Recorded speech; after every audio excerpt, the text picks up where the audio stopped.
네, 감사합니다. 임성 목사입니다. 오늘은 누가복음 17장 1절에서 4절까지만 보도록 하겠습니다. 페이지 124페이지입니다. 제가 읽어드리겠습니다. 예수께서 제자들에게 이르시되 실족하게 하는 것이 없을 수는 없으나 그렇게 하게 하는 자에게는 화로다.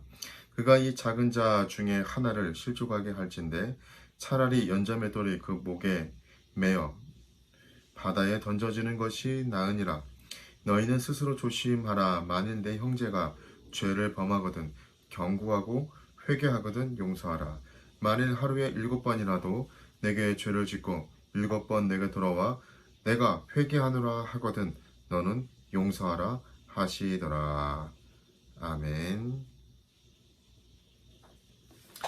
네, 누가복음 17장입니다. 이제 전체적인 내용을 좀 요약을 해보면 본적은 예수님의 배려가 예수님의 베레아 사역 말기의 행적을 이제 그리고 있습니다. 네, 그리고 여기서 주님은 제자들의 생활의 원리, 믿음의 위력, 재림의 시기 등을 주제로 교훈하고 있습니다. 이같이 말씀을 겸허하게 복음에 매진하도록 제자들을 격려하기 위한 것들이죠. 한편, 물론 살펴보진 않았지만 나병 환자 치유 사건은 주님의 메시아적 권능과 치유받은 자가 보인 은혜와 감사의 태도를 또 강조하고 있습니다.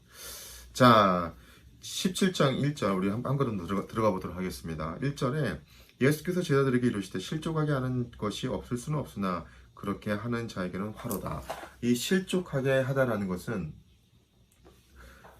이제 헬라어로는 스칼달론 그런데 중요하지 않습니다. 잊어버려도 됩니다. 이것은 올무일 수도 있고 다른 함정일 수도 있는데 이거는 우리가 중점에서 봐야 될 것은 이렇게 우리가 알지 못하고 이렇게 짓는 그것이 아니라 고의로 함정을 파거나 고의로 넘어뜨리는 그런 행위에 대해서 이야기를 하는 겁니다.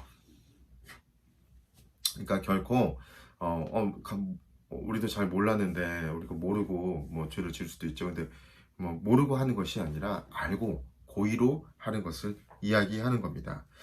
자, 그러면 이 작은 자 중에 하나를 실족하게 할진데 이 작은 자라는 것은 옆에 성경책 옆에 풋노트가 되어 있는 사람들은 다 아시겠지만 예수님 주위에 몰려든 세리나 죄인들, 소외당하고 멸시받던 자들로서 쉽게 영적으로 상처를 받을 수 있는 사람들을 가리키는 겁니다.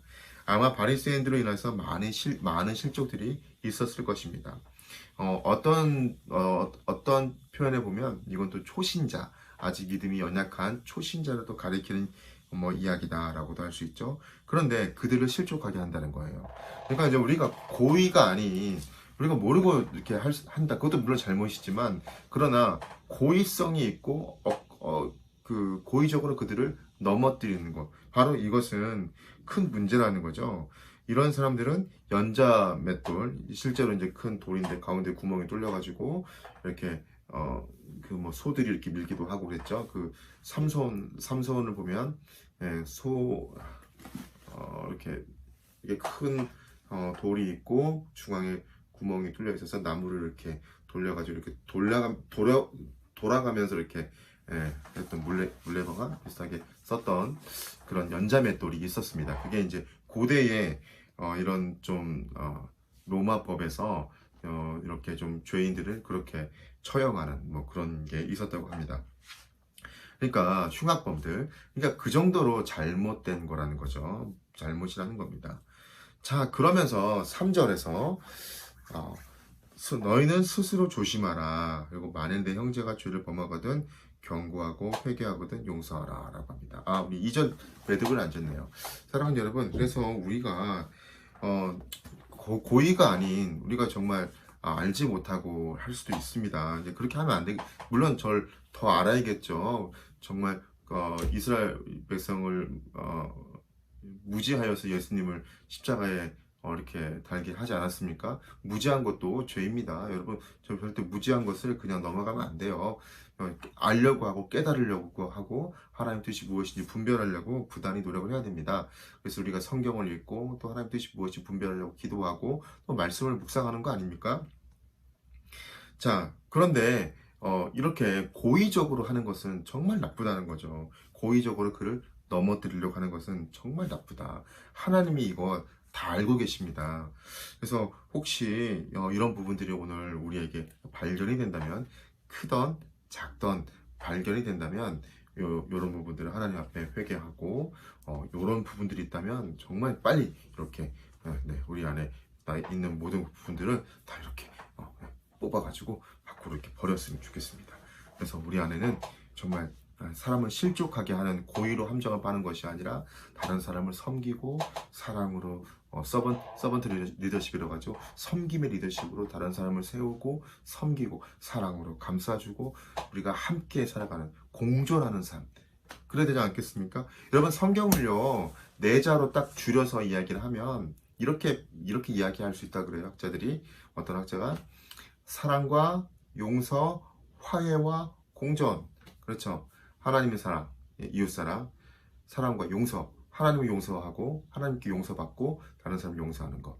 그리고 화해. 용서만 끝나는 것이 아니라 진짜 화해. 우리가 다윗을 보면 알 수 있죠. 압살롬 용서를 한 것 같은데 진정한 화해가 이루어지지 않아서 나중에 압살롬이 이렇게 모반을 꾀하지 않습니까? 화해. 그리고 어떻게 해요? 함께 살아가는 것, 공존하는 것. 이게 성경이 이야기하고 있는 거다. 참 설득력이 있습니다. 자, 우리가 그렇게 살아가야 되지 않겠습니까? 근데 서로 함정을 파고 넘어지기만을 바란다면 하나님이 결코 기뻐하지 않고 차라리 연자맷돌을 메고 바다에 던지는 것이 낫다고 하지 않습니까? 그런 곳이 있다면 우리 다 하나님 회개하고 정말 경건하고 아름답고 섬기는 이 사랑으로 가득 찬 우리가 되었으면 좋겠습니다. 자, 그리고 두 번째 이제 용서네요. 자, 그러면서 너희는 스스로 조심하라. 만일 내 형제가 죄를 범하거든 경고하고 회개하거든 용서하라. 만일 하루에 7번이라도 내게 죄를 짓고 7번인 내게 돌아와서 내가 회개하노라 하거든 너는 용서하라 하시더라. 여러분, 이게 정말 가능합니까? 저는 사실 이제 믿음 생활을 한 지 얼마 안 됐을 때 저는 이걸 읽으면서 너무 어이가 없는 거예요. 예수님 너무한 거 아니야? 아니, 한 번, 한두 번 잘못했다고. 그래, 우리 한국 사람은 3-4번 좋아하니까. 그래, 3번까지는 가능해. 그런데 4번? 5번? 6번? 아니, 7번. 7번도 많은데 곱하기 70번이면 얼마입니까?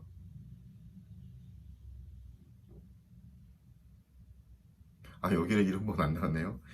만일 하루에 7번이라도 내게 죄를 짓고 7번 내게로 돌아와 회개하느라고 용서. 여기 7번이네요. 네, 뭐 베드로 표현해서 70번씩 7번씩 70번이면 얼마입니까? 490번? 예, 7번은 완전수니까 결국은 계속해서 죄를 실수를 하면 용서해 주라는 거죠. 근데 이게 가능합니까?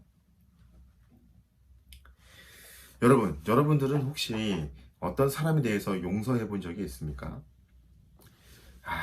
저는요 직장 생활을 좀 많이 했습니다. 근데 제가 자동차 회사에 있을 때였는데 좀 거친 사람들이 있었어요. 뭐 이렇게 자동차 회사 하면 그 막 노조도 있고 하잖아요. 그분들 저는 처음 몰랐을 때 노조 하시는 분들 좀 좋지 않게 봤는데 그 안에 들어가 보니까 또 그렇게 노조 할 수밖에 없는 이유들이 있더라고요. 뭐 다 이해하고 다 공감할 수는 없지만 또 그렇게 할 수밖에 없는 또 이유들이 있더라고요.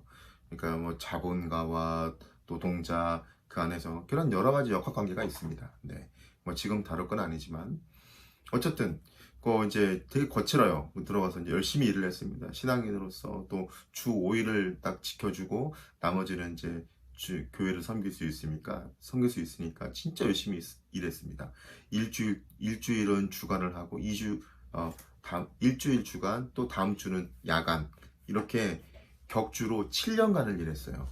그런데 그 7년이 야곱의 표현처럼 바람처럼 갔습니다. 너무 재밌고 즐겁게 일했거든요. 근데 처음 3년간은 저를 진짜 많이 괴롭혔어요. 괴롭힌 이유가 딱 하나입니다. 예수 믿는다는 거. 근데 제가 또 덩치도 있고 운동도 많이 해서 그렇게 보이도록 괴롭히진 않아요. 근데 뒤에서 이제 이렇게 살짝 괴롭히는데 좀 스트레스 받았죠. 근데 그렇게 좀 많이 많이 좀 이렇게 괴롭혔던 것 같아요. 그리고 늘 신우회 활동도 열심히 하고 정말 열심히 했는데 제가 조금 그게 바꿔지는 계기가 있었습니다.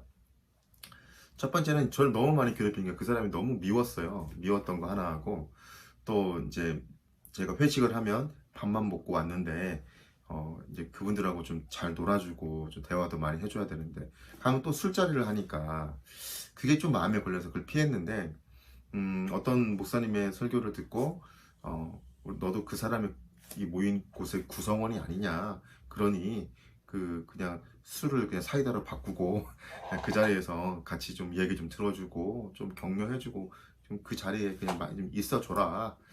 저는 사실 좀 그게 좀 처음에는 좀 거부했지만 한 2, 3년 지나가면서 이제 신입 처음 온 사람이 그분들하고 저 3년이 넘었는데 더 많이 친한 거예요. 그래서 이건 뭐지? 그래서 그때부터 제 전략을 바꿔서요.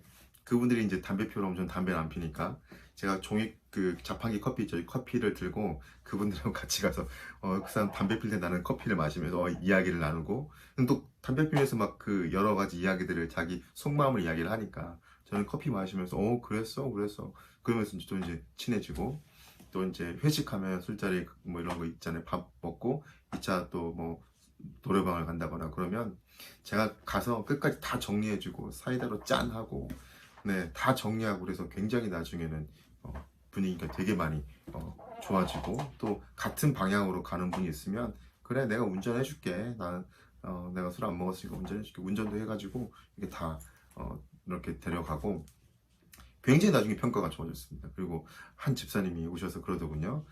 나도 어디 교회 안수 집사인데 그동안 괴롭혀서 미안해. 그리고 참 내가 많은 사람을 봤지만 너는 참 진짜 예수님 믿는 것 같다. 참 그 초지일관한 그 모습이 참 보기 좋다. 하여튼 뭐 그런 얘기를 했었습니다. 자, 그런데 정말 용서 못하는 사람이 한 명 있었어요. 정말 저를 막 별거 아닌 걸로 뭔가 내가 뭐 크게 잘못한 것을 좀 약간 뻥튀기 해가지고 그냥 모함도 주고. 근데 어느 날 그분을 좀 찾아가서 좀 만나서 이야기를 해야겠다. 그래서 이제 회식 때 옆에 이야기 들어주면서 이제 저보다 나이가 많았어요. 형, 그때 제가 이렇게 잘못한 것 같지는 않은데 그때 왜 이렇게 저한테 하셨어요? 저는 뭐 그런 것 같지는 않던데 그럼 왜 그러셨어요? 그러니까 그때 그냥 기분이 나빴다는 거예요. 뭐가 기분이 나빴는데요? 그러니까 내가 있잖아. 맥주를 이렇게 받아가지고 너한테 하려고 했는데 너는 그 사이다 따른 그 컵을 나한테 부딪히더라? 이거는 예의가 아닌 거야. 그분들 입장에서 예의가 아니래요. 저 그냥 사이다로 짠합니다. 짠했는데 그분 입장에서 예의가 아닌 거예요. 그리고 또 신호회 활동하는 게 또 별로 이제 자매들이 많아가지고 제가 좀 인기가 좀 있었습니다. 그런 게 또 보기 안 좋아나 보더라고요. 자기들이 굉장히 좋아하는 그런 뭐 이제 사무실 직원들인데 나는 친하게 잘 지내는데 자기는 못 지내니까 뭐 신호에 나와라 그랬죠. 신호에 나오면 잘 지낼 수 있어요. 그랬는데 어쨌든 그런 과정에서 그런 얘기를 하길래 이야기 들어주고 그래요. 근데 좀 저도 좀 많이 이렇게 쌓였습니다. 그러다가 또 이제 화해의 이런 메시지를 전하려고 했는데 이게 또 잘 안 됐어요. 어떻게 하다가 같은 방향으로 가는 길에 그분을 차에 태웠어요. 제가 운전을 해주면서 가는데 또 이야기를 했죠. 그래서 제가 그때 좀 너무 2, 3년 동안 마음이 아팠는데 왜 그러셨어요? 그러니까 그때 미안했다. 너가 그런 사람인지 몰랐다라고 하고 서로 이렇게 이야기하면서 화해를 하고, 저녁이었는데 그분 태워다 드리고 같은 방향이라 저는 좀 걸어가면 되는 데인데 내려서 걸어가는데 하늘에 이렇게 별이 떠 있는데 그때 기분이었어요. 하늘의 별이 막 나에게 이렇게 손짓하면서 성훈아 잘했어 할렐루야 막 이렇게 말하는 것 같았어요. 이렇게 말하는 것 같아서 진짜요. 그리고 이 위에서부터 부어지는 이 평안함, 이 다른 사람한테 미워했던 그 감정이 2, 3년 동안 미워했던 그 감정이 사라지면서 세상 그 어떤 곳에서도 맛볼 수 없는 그 평안함, 그 기쁨이 막 이렇게 솟아오르는 거예요. 그 평안함. 네. 몇 번 있었어요. 지금 그런 일들이 몇 번 있었는데 그 평안함, 세상에 줄 수 없는 그 평안함. 그래서 저는요 확실히 믿어요. 하나님 주시는 평안이 있는데 이건 세상에 절대 줄 수 없다. 그리고 하나님의 그 평안이 뭐 임하는 방식이 다 다르겠지만 나는 다른 사람을 진정으로 용서하고 완전한 화해가 이루어졌을 때 그게 내 안에 이게 이 배 속에서 끓어오르는 건지 위에서 부어지는 건지 알 수 없는 깊은 생각 윗샘이 터지는 건지 알 수 없는 그 놀라운 평안함이 있었습니다. 그 놀라운 평안함. 그 어떻게 그 제 가슴을 열어서 이렇게 보여드리고 싶은데 그걸 보여드릴 수가 없어서 여러분 용서가 이런 것 같아요. 정말 용서할 수 없는 정말 왼수 같은 사람이 있죠. 있습니다. 다 압니다. 그런데 용서하려고 노력하고 이렇게 다가서고 이렇게 완전한 용서와 화해가 이루어졌을 때 그 이로 말할 수 없는 평안함이 있더군요. 그래서 용서하라고 했던 그 용서가 결국은 다른 사람을 위한 게 아닌 나를 위한 거구나.